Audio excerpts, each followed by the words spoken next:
Welcome to Pointblank. Today, I'll be taking a serious look at what is going on in Nigeria and what is now termed as budget padding. A lot of allegations are flying all over the National Assembly and nobody seems to know what will come next. With this, I welcome you to Pointblank. My name is Patrick Omosage. Let us take a short break and I'll be back to explain budget padding to you and why it is no different from what we know here in America as pork barrel politics. Again, welcome.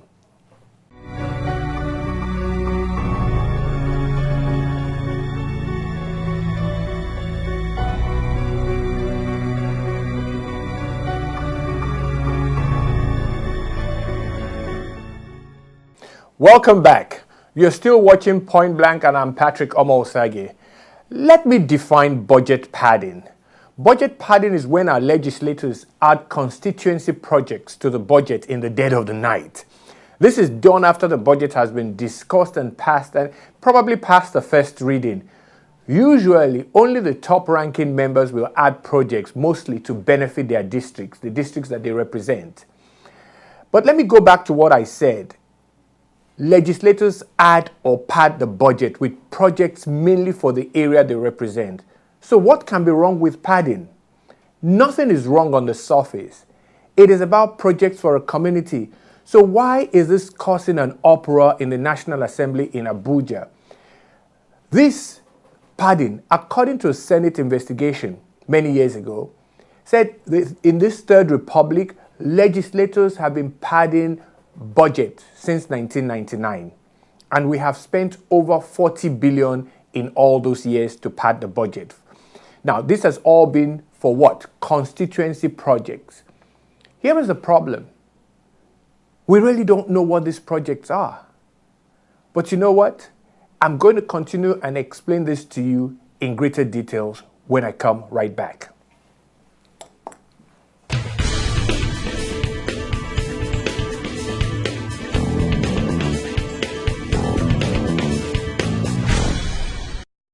Okay, welcome back.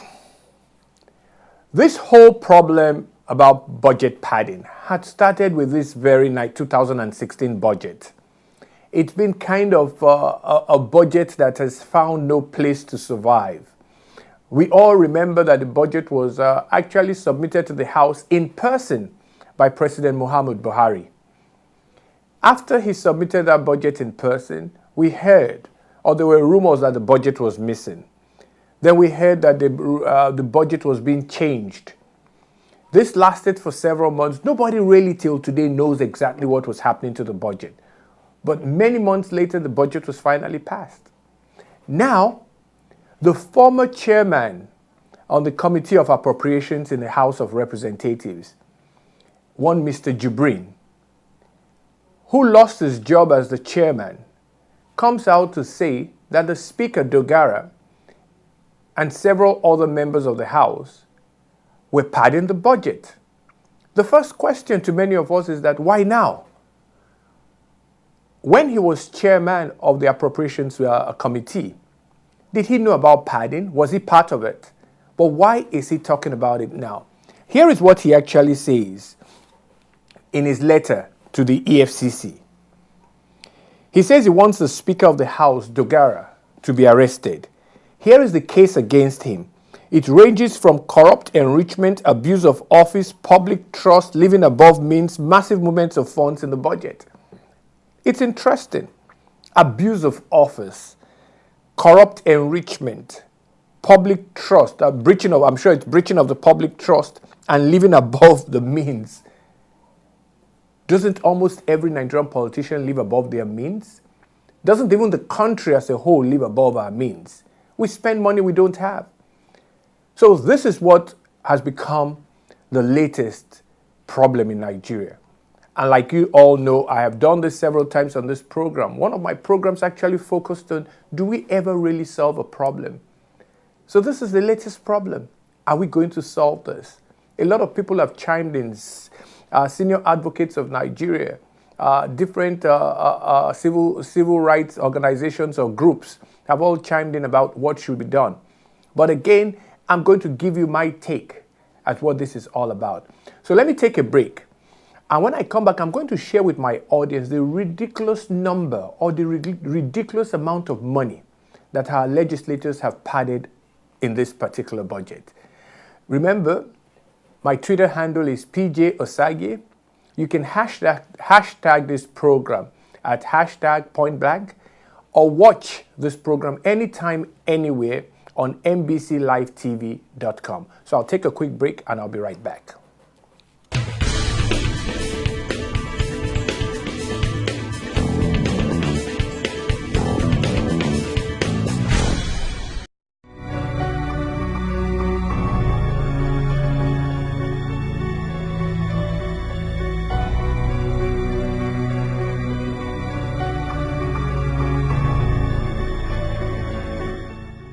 Welcome back to Point Blank. My name is Patrick Osage. Let me continue with this issue that is causing havoc in this political system in Nigeria, budget padding. Mr. Jibrin, like I said, is the former chairman of the House Committee on Appropriation. He was the man who squealed on his fellow legislators. He's the one that has come out to call budget padding as an economic fraud. But would he have talked about it, just like I said earlier, if he was not relieved of his position as chairman? He was removed by the Speaker, Speaker Dogara. Now he's calling Dogara and others to be arrested and persecuted for what he considers or calls economic fraud. What we have here again is a misunderstanding of what is right and wrong.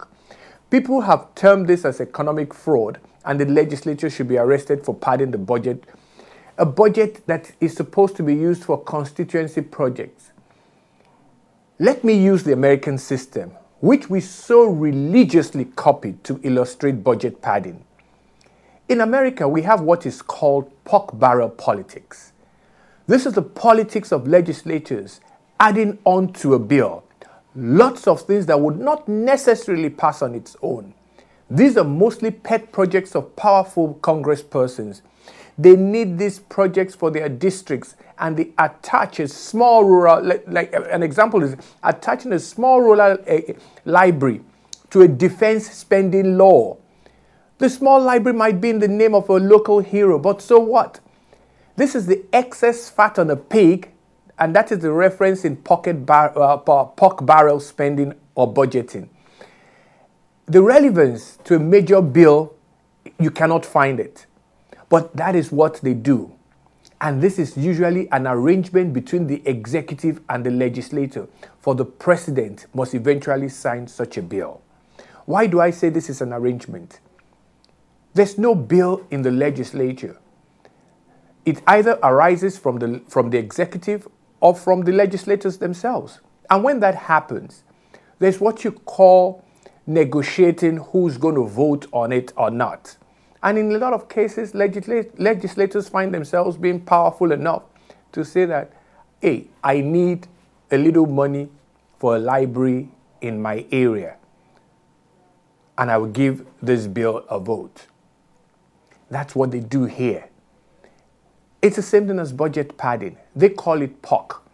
They're adding pork to the bill. And this bill is going to be signed into law by the president. That's what they do. It's no different from what our legislators are doing. But the big difference is what I will tell you when I come back. I'll take another very, very short break, and I'll be right back.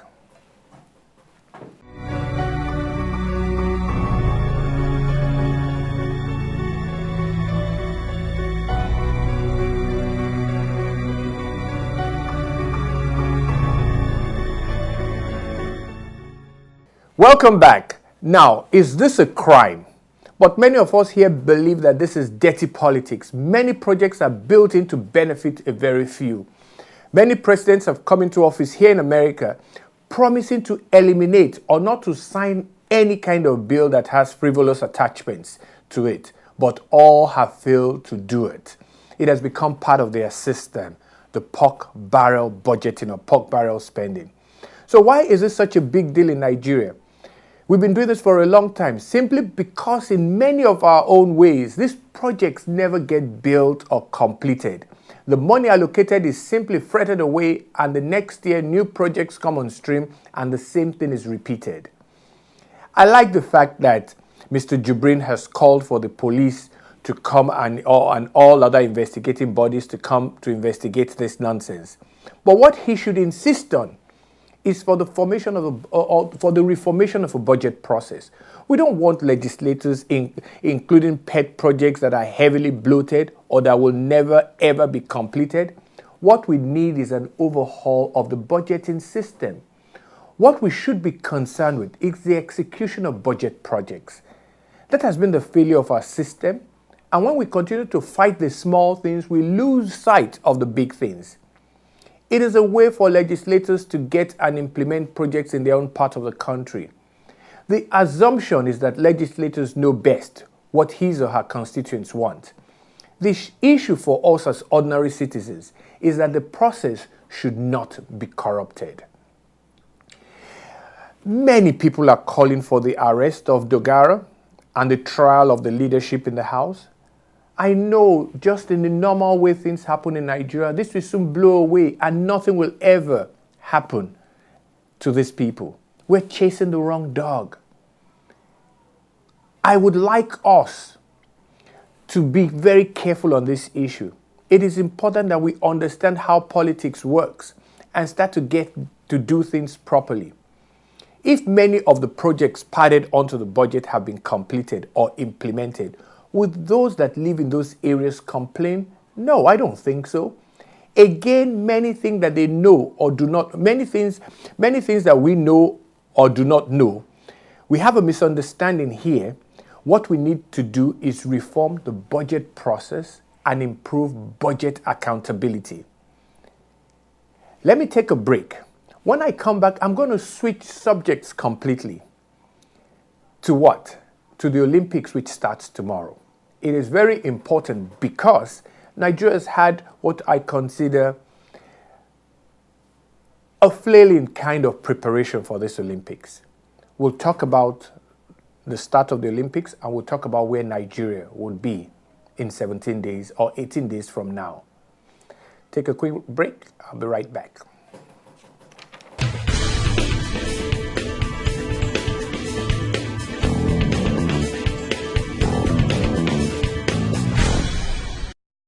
Welcome back. Tomorrow, as usual, we'll have one of those great TV shows that, we all wait for every 4 years, which is the opening ceremony of this year's Olympics in Rio, Brazil. Every 4 years, we all look forward to this, and we always come out and say that, wow, this was the best opening ceremony. I've paid more attention to it since 2008 in Beijing. Great opening ceremony. I didn't think anything will surpass that. And then we went to London 4 years later in 2012. It was also the best I'd ever seen. So what do I expect from Brazil? I expect it to be better than London, at least the opening ceremony. But Brazil itself as a country, or Rio, the Olympics in Rio itself as seems to have a lot of problems. Even forget the issue of Zika, the mosquito virus or whatever it is.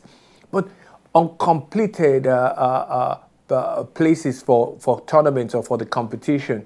They showed a 73-mile traffic jam yesterday in Rio. 73 miles of traffic. Boy, I don't know what that is. That is almost 3/4 of the way between Lagos and Ibadan. To be in traffic, we do have that occasionally in Nigeria, but for a festival like this to have this kind of problem even before it starts. But you know what? I watched a couple of football games yesterday, women's football that has started. It looked nice. Some of the stadiums were pretty well, they just looked nice. So I never discount what countries can do when they are pushed to the wall and when they want to serve the world in showcasing who they are. So I expect Rio to maybe do some good things. Maybe it may not be the best, but they will do some good things. But no, really, about Rio, I want to jump into Nigeria. I would have said Africa generally, but a lot of African countries that do go to the Olympics go with very small contingents. The larger contingents are out of Africa. It's usually Nigeria and South Africa. South Africa, we know already, very well prepared. They've been there for quite some time. And, they were coordinated in getting there. But the problem always with Nigeria, as you watch this program, Nigeria was probably playing against Japan.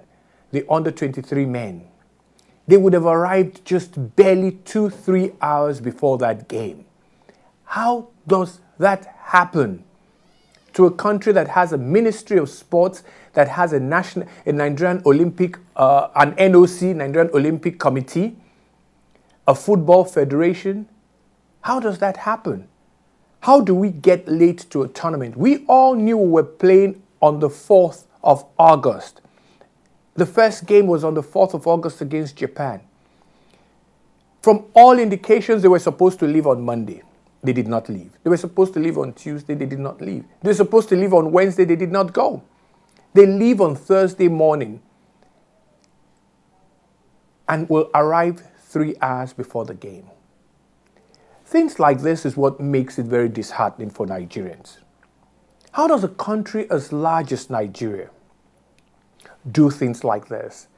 Is this incompetence? Is this wickedness? What exactly is it?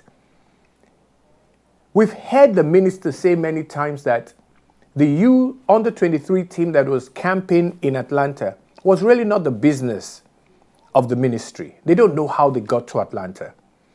And the Football Federation, who owns the team, hasn't been able to explain how they got to Atlanta either.